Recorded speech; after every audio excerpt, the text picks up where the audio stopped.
Did you know that 9th of June is International Archives Day?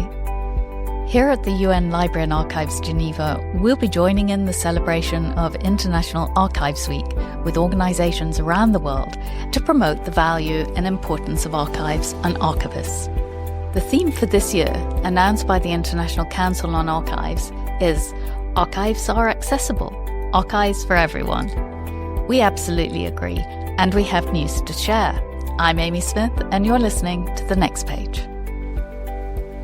Welcome, everybody, to The Next Page, the podcast of the Library and Archives talking about the evolution of multilateralism. It's a special occasion today, and I'm in the studio with my colleague Danielle Hughes, who's an archivist and chief of the Records Management Unit. Danielle, I believe that last time you were on a podcast, it was with UNCTAD. That's correct. Talk about how UNCTAD, now the UN Trade and Development, was established in 1964. That's correct. And a lot of people don't know that UNCTAD's first ministerial conference that also saw the creation of the G77 was actually held here in the library events room. Yes, we have the honor of being the birthplace of UN Trade and Development. Their first conference was held here in the B building. Yeah. And so, you know, if it weren't for records and archives, this sort of knowledge would get lost, and institutional memory really does matter. And this is what we're going to talk about today, because not only has the Library and Archives digitized and made freely available the entire archives of the League of Nations, we're celebrating important news for the institutional memory and human rights. So, Danielle, what has the Library and Archives gone and done now? Well, what we have gone and done is that we have had the archives of the drafting of the International Bill of Human Rights inscribed into the UNESCO Memory of the World Heritage 2025. That's very exciting. What does it mean for the archives and official documents to be inducted into the World Register? So the recognition of the archives and the official documents is their importance and their significance to humanity. The Universal Declaration of Human Rights is the first document that makes up the International Bill of Human Rights, was drafted through a truly multilateral process. Member states, organizations, NGOs, and individuals from all over the world were able to provide comments throughout the drafting process. The declaration has since inspired and paved the way for the adoption of more than 70 human rights treaties applied today on a permanent basis at the global level as well as regional levels. And the inscription allows us here at UN Archives Geneva and UN Archives in New York to better preserve and make accessible these archives and official documents for the long term and for generations to come. That really is amazing. And I was looking at the website of the Memory of World Register, and it's such a treasure trove. But I wanted to ask you if you'd tell us a bit more about the sort of things that we find on the list, and also, in what way does it matter to be on the list? So the Memory of the World program was created in 1992, and it aims to promote the preservation of and making universally accessible documentary heritage that is directly related to humanity. As of 2025, the register contains 570 collections from around the world, and they are things such as manuscripts, oral traditions, photographs, audiovisual materials, library collections, and archival holdings. And these are essence to our collective memory as the world. This year, 74 entries were inscribed from 72 different countries and 4 international organizations. Yeah, we'll talk about those in a moment. But why did the Library and Archives in Geneva and the UN Arms decide to apply, and what's the process for getting something registered as world memory? So we started the process in 2023, and it marked the 75th anniversary of the adoption of the Universal Declaration of Human Rights. And we decided that this was a perfect opportunity to highlight the suite of landmark documents that really sets out the fundamental human rights that are to be universally protected. The process of applying for being on the register takes a couple of years and is a lengthy process that a lot of institutions have gone through. And it proves that the documentary heritage is of world value. Not actually an easy process.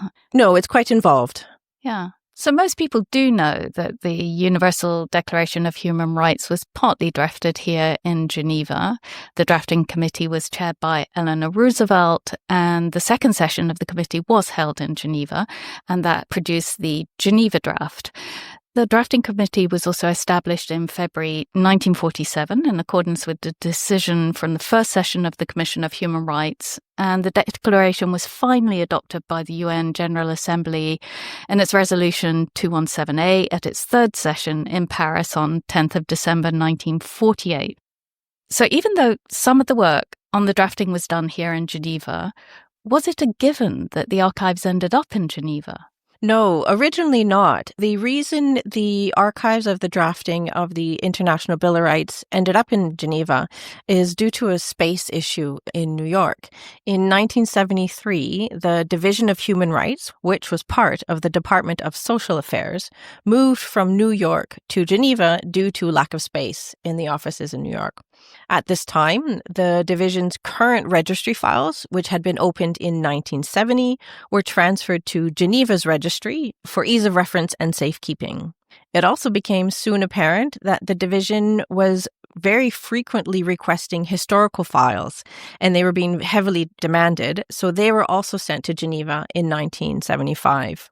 These archives were entrusted to UN Geneva for their care and long-term preservation with the move of the Division of Human Rights to here in Geneva. So how large is this collection? I mean, how many boxes does it comprise? So in total, it's over 3,000 pages of documentation, about 15 archival boxes for the archives themselves. And for the official documents, it's about 5 linear meters end-to-end of paper that this collection comprises.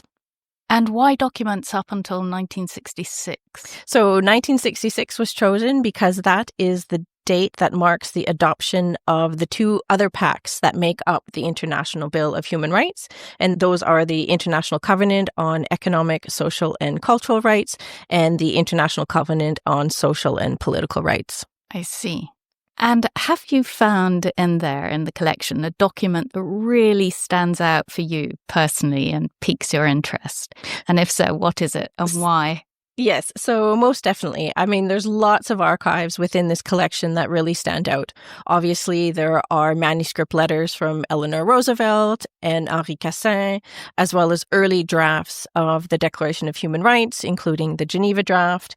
And this is where we get to see the evolution of the language that was used throughout the drafting process. One of the most famous changes in wording is in Article 1, where the first draft said, all men are born free and equal. This was changed to all human beings born free and equal, thus being more gender inclusive. We have this change due to an influence by Hansa Mehta, the female delegate to the Commission on Human Rights, and Bodil Bergtrup, the chair of the UN Committee on the Status of Women.